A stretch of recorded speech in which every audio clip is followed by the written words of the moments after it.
আসসালামু আলাইকুম viewers, London মালা বয়েস এবং একে নিউজের পক্ষ থেকে আপনাদের সবাইকে স্বাগত জানাচ্ছি। এখনকার যে সংবাদটি সেটি হচ্ছে লন্ডনের ব্র্যান্ড কাউন্সিলের সদর দপ্তর অর্থাৎ হেডকোয়ার্টারে ছুরিকাঘাতের ঘটনায় এক যুবকের মৃত্যু হয়েছে। তার বয়স হচ্ছে 20। এই ঘটনায় এখনো পর্যন্ত কাউকে গ্রেপ্তার করা হয়নি। তবে ঘটনার পরপরই কাউন্সিলের সকল কর্মকর্তা এবং স্টাফ সহ যারা ছিলেন কাউন্সিলে সেই সময়ে সেই অফিস থেকে সবাইকে বের করে দেওয়া হয়। দুপুর 2টার পরে ব্র্যান্ড কাউন্সিলের যে লাইব্রেরি সেই লাইব্রেরিতে এই ঘটনাটি ঘটে। পুলিশ সাথে সাথেই এলাকাটি ঘিরে রাখে এবং পুলিশকে বিশেষ ক্ষমতা দেওয়া হয়েছে যাতে তারা স্টপ অ্যান্ড সার্চ করতে পারে। এই নিউজটি আজকে ব্রিটেনের মেইন স্ট্রিম পত্রপত্রিকাগুলিতে এসেছে। বিশেষ করে বিবিসিতে আমরা যে সংবাদটি পেয়েছি সেটিতে মেট্রোপলিটন পুলিশের সূত্রে জানানো হয়েছে নিহত কিশোরের বয়স হচ্ছে 20 বছরের কোটায়। তার পরিচয় নিশ্চিত করে পরিবারের সদস্যদের জানানোর চেষ্টা চলছে, হয়তো ইতিমধ্যে জানানো হয়ে গেছে।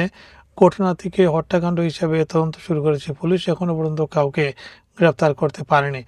এদিকে ব্র্যান্ড কাউন্সিলের লিডার লেবার পার্টির লিডার কাউন্সিলর মোহাম্মদ পাট ঘটনাটিকে ভয়াবহ ও অত্যন্ত মর্মান্তিক বলে বর্ণনা করেছেন। তিনি নিহতের পরিবার ও স্বজনদের পাশাপাশি ঘটনার সময়ে সেখানে থাকা কর্মী, বাসিন্দা ও দর্শনার্থীদের প্রতি সমবেদনা জানিয়েছেন।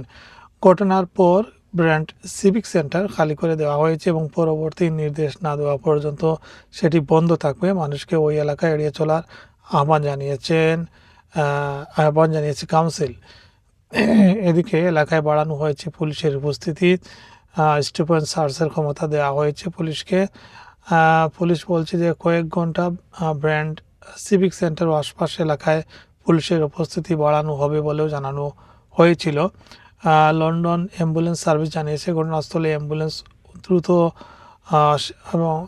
দ্রুত পৌঁছায়। প্যারামেডিক এবং লন্ডনের এয়ার অ্যাম্বুলেন্স পাঠানো হয়েছিল, তবে চিকিৎসকদের সর্বোচ্চ চেষ্টা সত্ত্বেও আহত কিশোরকে বাঁচানো সম্ভব হয়নি। এই ঘটনার কারণে বেশ কিছুক্ষণ আশপাশের রাস্তাগুলা বন্ধ ছিল। পুলিশ জানিয়েছে তদন্ত চলাকালে মানুষ যেন অনলাইনে কোনো যাচাই বাছাই ছাড়া যাতে কোনো তথ্য বা গুজব না ছড়ান সে বিষয়েও তারা সতর্ক করে বলেছেন। আর যে যুবকটি যার মৃত্যু হয়েছে তার পরিচয় এখনও শনাক্ত করা সম্ভব হয়নি বা প্রকাশ্যে আনা হয়নি। এবং এ নিয়ে যাতে সোশ্যাল মিডিয়ায় বাড়াবাড়ি না করা হয় তার প্রতি বারবার অনুরোধ জানানো হয়েছে। একই সাথে এই ঘটনার কোনো তথ্য কারো কাছে থাকলে পুলিশকে জানাতে বলা হয়েছে। ধন্যবাদ সবাইকে।